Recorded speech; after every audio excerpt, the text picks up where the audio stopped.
Hey Switchheads, hope you're all well. Kanan here and welcome to my review of Moon Raider. But will this side-scrolling shooter be able to get onto the Wall of Fame, or would it be relegated to the Wall of Shame? Or maybe somewhere in the middle? And also, if you want to keep up to date with all the latest reviews and updates, hit that like and subscribe button down below, and you'll also be doing the channel a massive favour. Also, while you're down there, hit that link and take you to our community Discord. Come for the chat, stay for the stream. And with that, let's get stuck in with the gameplay. In this universe, you happen to be the first person to land on the moon, to even get to it by the sounds of it. And as so, you actually encounter this vicious race called the Selenites or something like that. And they turn against their queen, and you rescue her and get back down to earth upon impregnating her, having a child, and then all these years later noticing that she's getting ill.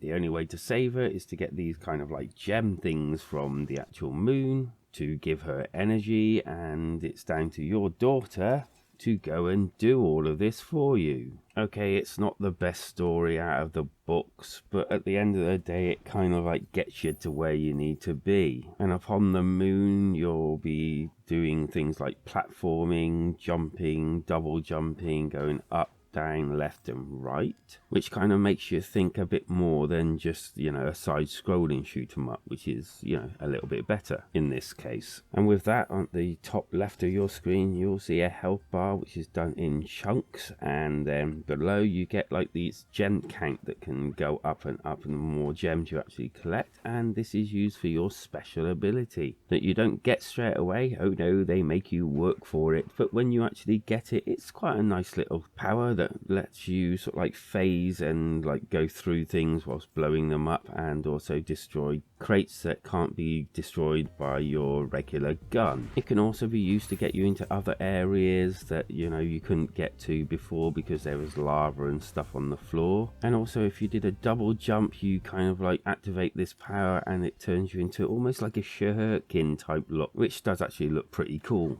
And then last but no means least, you have your gem count, which you have to collect all these things to save your mother with. And as I mentioned before, you get a gun, and the controls do actually work quite well. The gun can be fired in multiple directions, like up, left, right. And whilst playing the actual game, you'll be tasked with shooting and I suppose ultimately killing these Selenitors, or whatever the hell they're called, Moonshins, which we'll call them from now on. And these come in different forms, some have pitchfork type things, some have guns or lasers, and some also have bombs or ones with lasers and shields, where it's best just to use your special ability just to chop straight through certain ones as well. There's also a large number of obstacles and traps that you need to get past as well, and these could range from turrets on the ceiling, lava, lasers, and even these little insect things that crawl across the actual walls themselves, to the most basic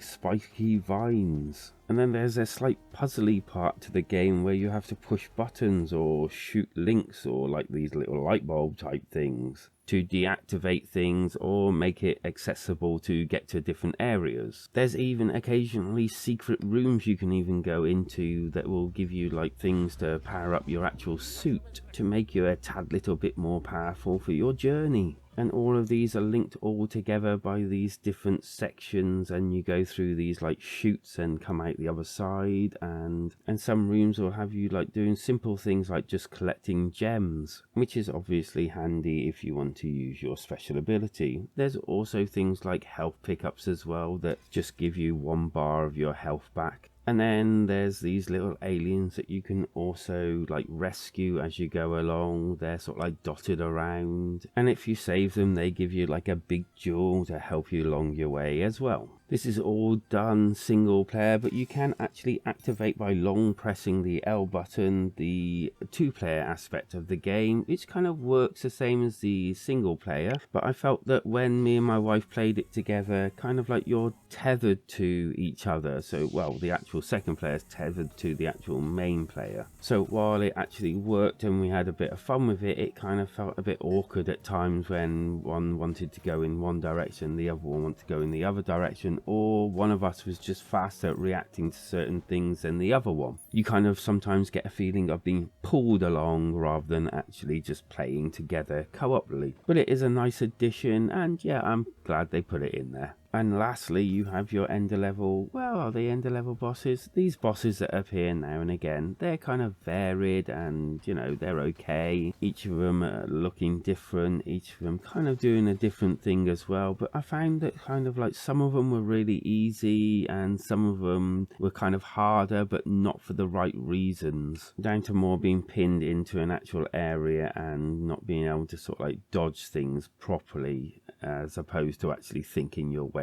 out and doing it with skill. Kind of like gave the impression of a little bit of luck here and there, but overall it wasn't really a horrible experience, and some of them were kind of well thought about. I had no slowdown or anything on my playthroughs or in multiplayer, but I did notice that when you're pressing buttons and an alien is firing at you, it kind of like pauses and moves the camera to what you've actually deactivated or whatnot, and in that case the actual alien can still carry on, and if they do that then they fire at you and you lose a blip of health without being able to do anything about it. Other than that, I thought it handled itself quite well, which brings me on to the graphical side. And it's kind of that retro type look again, not quite onto the Metrovania style. It's a little bit bigger and a little bit more, you know, detailed and that sort of thing from what I've seen in the past. It's obvious that this is what they were going for, and you know, they've achieved that, and people that like this look will probably no doubtly be pleased with it. Sound wise, I found it kind of strange that it actually started the whole game with the FX and the music at 50%, and I had to go and turn it all up in order to hear it properly, especially in handheld mode where I kind of struggled to actually hear anything, so I had to go into the options and turn them up to 100%, which I thought was a bit of a weird thing to do.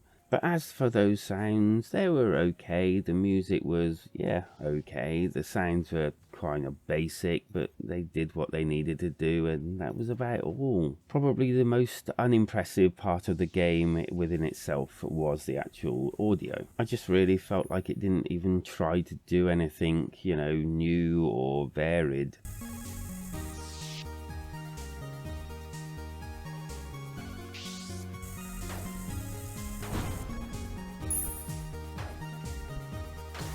The good. It's got some nice platforming here. All the bosses were actually quite varied, and I kind of actually enjoyed that weird story. The bad. The audio just felt like they went for something generic and didn't even try to do anything different. The camera, when you actually press buttons and the like, panning somewhere else, leaving you quite vulnerable and not able to move at all.